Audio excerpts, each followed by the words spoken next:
Want to get better at World of Tanks? I'm your Watt Coach, 13 Disciple, and this is Coach's Corner. Hey guys, welcome back to Coach's Corner. Today we have the pleasure of watching Tanker Boy and his T-44 on Ensk. Okay, so I'm really glad you sent me this replay because there's a lot of things in this replay of what to do when you are a bottom tier in a 3-tier lineup. And I think you do a lot of things in this that exemplify how to be effective in a scenario like this. Because as we stand, we can't match their armor, so our armor really means nothing. So what do we have going for us? We have our gun and we have our mobility. And in a map like Ensk, those two don't go really far, right? Because the gun only does what, 190, 10, right? The alpha's pretty good, 250. The reload's pretty good at 6.4. So I mean, we have a lot of spooky tanks. Like the 430, we just can't brawl. The two, like we cannot do 1-for-1 trades with almost any of these tanks. Pretty much none of them. And then even at tier 8, you have an auto loader, a 400 alpha, auto reloader, 390, 490. I guess we might be able to brawl an EBR, but like in this scenario, it is almost the worst possible you can be in a T-44. Anytime you're going to just straight trade damage, you're going to be on a losing trade. So in this sort of a lineup, you have to find ways of getting damage out without taking any in return. And to do that, you have to act as a support tank for your tier 10s.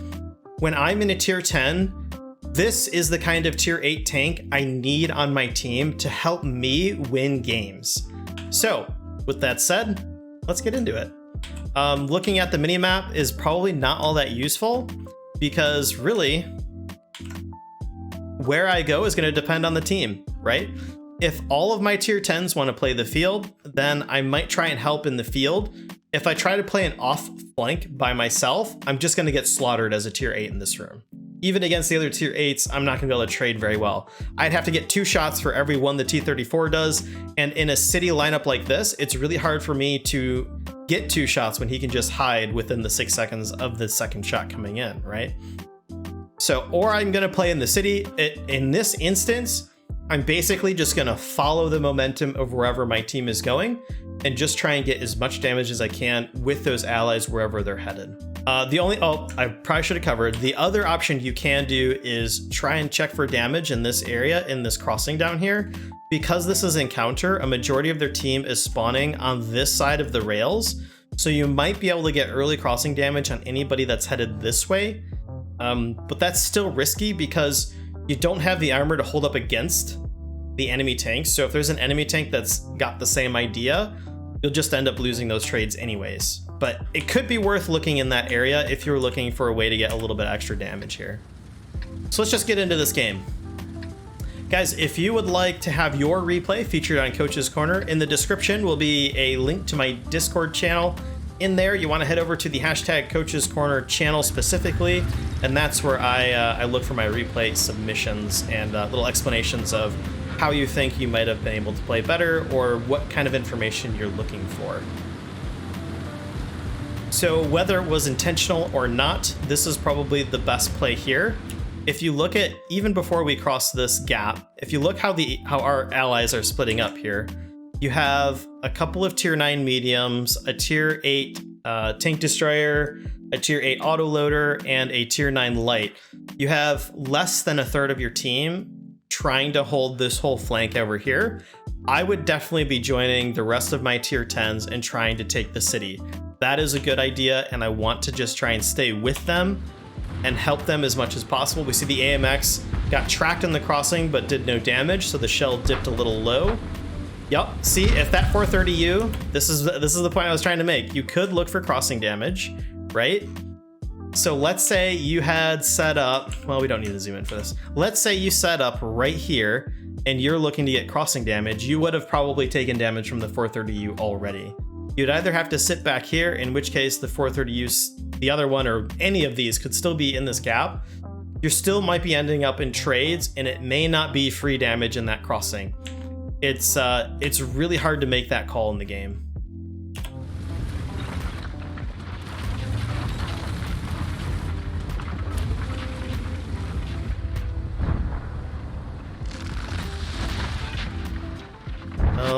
That was questionable. We don't have great camo. Well, we have okay camo, but at this range, the 430U has over max view range. So we would have to have pretty high camo with the addition of these bushes to push up into this area without being spotted. And if we think about what this gains us, we risk taking damage because there's no hard cover. And what do we get? We can maybe spot the 430U for allies that aren't looking for shots. Or we might be able to spot this crossing, but again, there's all this soft or the destructible walls right here we can't see through. So we'd have to shoot down those walls anyways. So even if we didn't get spotted in this area, I'm not so sure that it was a useful position to take.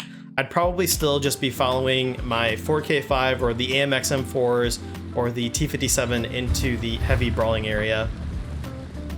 The 430U has kind of taken a little bit of a passive position, which is concerning, because we really need his brawling capability and armor deep into the city fight here.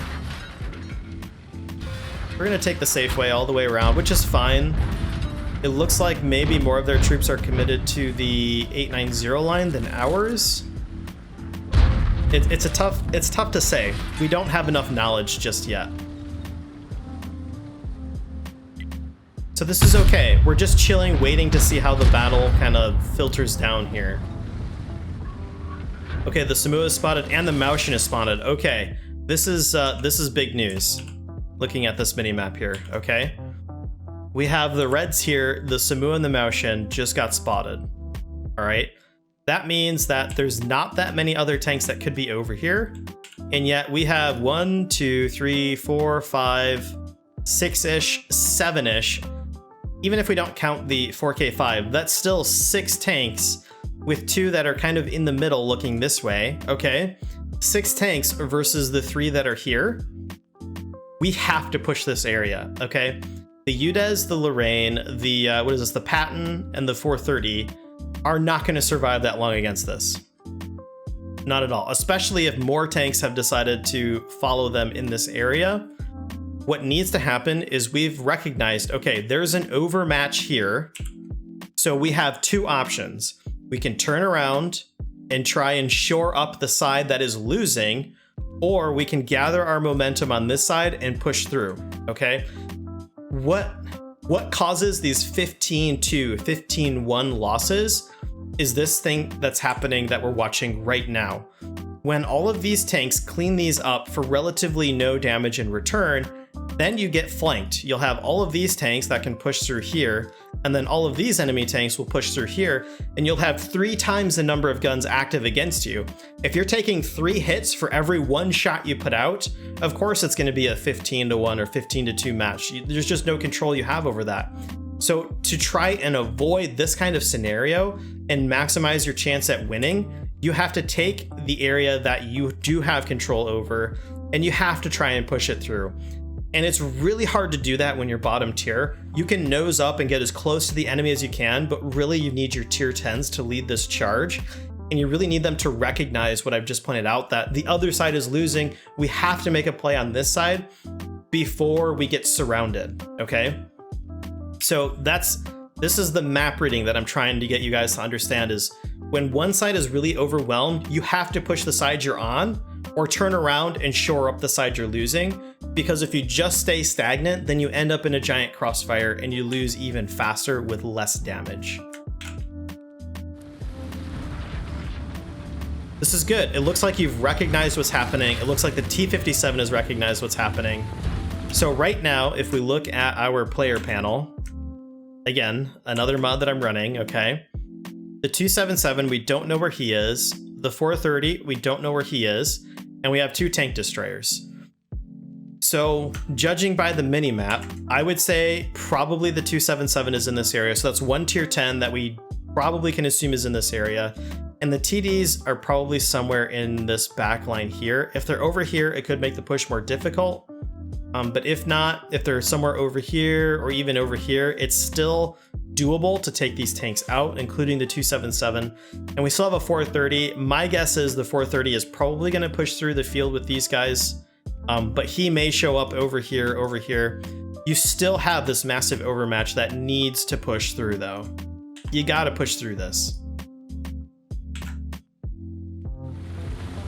So it looks like your T-57 is going to take the point, so you definitely want to support him by driving up against and with him. Your job in this scenario is to try and be his defense between his clips. The T-57 Heavy has the highest DPM of all Tier 10 heavies. The longer you keep him alive, the more likely you are to win this game. So see, we're gonna get a shot on the Conqueror. Oh, we actually hit that shot. Okay, it looked like you hit your ally. But again, this is what I'm talking about when I'm saying, how do you support a Tier 10 tank when you're in a Tier 8? You have a Tier 10 tank that is flanking and getting damage, and you are multiplying what he's capable of doing by adding your own fire into this melee here, okay? So this Conqueror will go down pretty fast. You might get a shot on the T-34, and this 183 is pretty spooky, but in this instance, you're basically getting free damage and assisting a top tier heavy, okay? Well, you should have a shot on the T-34.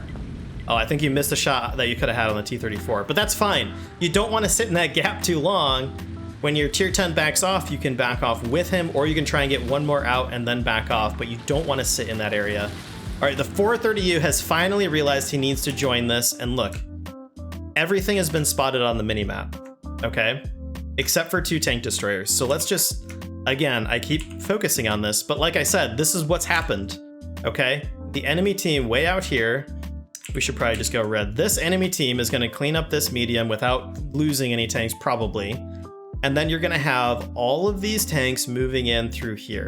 They're either gonna go through here or they're gonna go through here. And then you're gonna be stuck between this advancing flank and this defending flank, okay?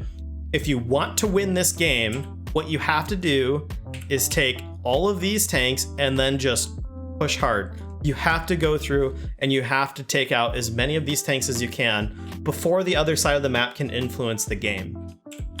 How do you do that in a Tier 8? Well, you kind of can't, but you can still try and encourage them by being upfront, being aggressive. Anytime one of your Tier 10s goes in to take a hit or take a shot, be right there with them. Show them that you're there to support them, and then they will decide to make those plays with you. It sounded like the 183 already fired. We missed that shot there, that's fine. The 430U went all the way deep, so he's got angles on the remaining tanks, and it looks like we're gonna flank these two from the left, which is good. In a Tier 8, in a Tier 10 room, flanking maneuvers means I can penetrate these tanks, I can harass them from a different angle, allowing my Tier 10s to still do their damage, but then I can multiply the damage they're doing by having unreturnable fire from an alternate angle. So there's a shot, good shot there. Excellent. Okay, so the 430 and Standard B haven't been spotted in a while. We know there's 2 EBRs coming through. What you probably want to do in this scenario is actually drive forward. So you want to go this way so that when these tanks come through this area, they don't have side shots on you. You want to try and keep your vehicle engaged at one target at a time. And so if you know that you're about to be flanked, drive through the area you're trying to impact. No, don't go for tracking shots, do damage. Okay, you're gonna get a lot of assists for that, but I'm not sure that's gonna help your team win necessarily, especially that second tracking shot. It's not helping your team win. If you had done actual damage there, the 277 would already be dead. You have to clean up all these tanks as quickly as possible and then turn your focus around to the other side of the flank as quickly as you can. Again, you're gonna get a ton of assists for that, which is okay, but I don't think it's helping your team win the game. Not in this instance, at least. So you have a Scorpion G behind you. You need to your T-57's making a mistake by going too deep against too many targets. Again, when you're on the back foot, you want to stay with your allies as much as you can. The T-57 has unfortunately overextended. He's full health. He's probably got a full clip load and he's thinking, I just need to get my gun active. I see 3 tanks right now, 2 EBRs and a Samoa that I can kill in 1 clip. And that would be massive in helping my team win this. But he's then also exposing himself to the 430, the 430U. So let's say he's successful at killing all those tanks. He's then got 2 Russian mediums coming up behind him. And if he hasn't been successful in killing all those tanks, then he's just gonna get overwhelmed really quickly. It would have been much better off for him to just kind of stay in the block that you guys are in so that you can all have an impact on the vehicles that are coming through. I like this play though. You're trying to get back to your T-57 Heavy, to try and help him with what he's doing. So he did take down the 2 EBRs. The Samoa's a one-shot, so it looks like he may have bounced a shot or shot at something else. You want to try and get damage on these mediums as they come through. Nice tracking shot there. That was good. Focus on the 430 if you can. I see we're doing a reverse side scrape. That's good. Minimizing the target that we are. So even though we took damage here, we used our reload to turn our tank into an area where we can use this cover. And as we back out, we expose our vehicle to the least amount of damage possible. So yes, we did take a hit, okay? But look, like this is a really good outline. As you back up, you expose your upper plate, but it's a tiny target. So you haven't lost any DPM to do this play. You've rotated your tank, you've decided to try and execute a side scrape. If he scatters wide into your tracks, then you should be able to bounce that shell. At some point, it's possible to bounce those shells. The T-44 doesn't have great turret armor, but it has okay turret armor. The idea is that you've minimized the area that you can be damaged in and still maximized your DPM. This was a really good play, even though you took damage. That's really smart. And it's also really good habit to be in. Always be trying to minimize the target you're presenting to an enemy vehicle. So it looks like the 57 has reloaded. He might take down the 430. He does. It would have been better if he was able to focus on the 430U. So it looks like we're going back. This is another wise play. We've noticed that the tank we were supporting is dying. Let's take our tank and go towards our allies so we can try and help them stay alive as long as possible, which will also help us stay alive as long as possible and get more damage in the long run. The 430U just missed the back of your tank. Just keep pushing through. Go straight for the Standard or the Scorpion, either of those tanks. Just get away from the 430U because you can't trade against him, especially since it's going to be really hard to pen him. I'd rather try and trade against these tanks. Well, we lost that trade, but I'd rather try and pen tanks that I know I can pen reliably than turn around and try and fight this 430U. So overall in this match, we did, 2,500 combined, which is okay at tier 8. I usually try to focus on about 2,500 to 3,000 combined at tier 8, so that's good. We did a lot of really good things in this match. There's not a whole lot to really complain about here, but I wanted to feature this match because you did a great job of demonstrating how to play a low tier vehicle in a high tier room and still have influence and impact on this match. So, Tank Boy, I really appreciate you sending in this replay. Guys, if you enjoyed this commentary and you'd like more commentary like it, I do live commentary that's similar to this, where I'm playing on Twitch every Tuesday, Thursday, and Friday, so you can pop over there for more of that. And if you want more of this, make sure you subscribe to the channel and you'll get alerts the next time a video comes out. All right, guys, thanks, and we'll see you in the next Coach's Corner.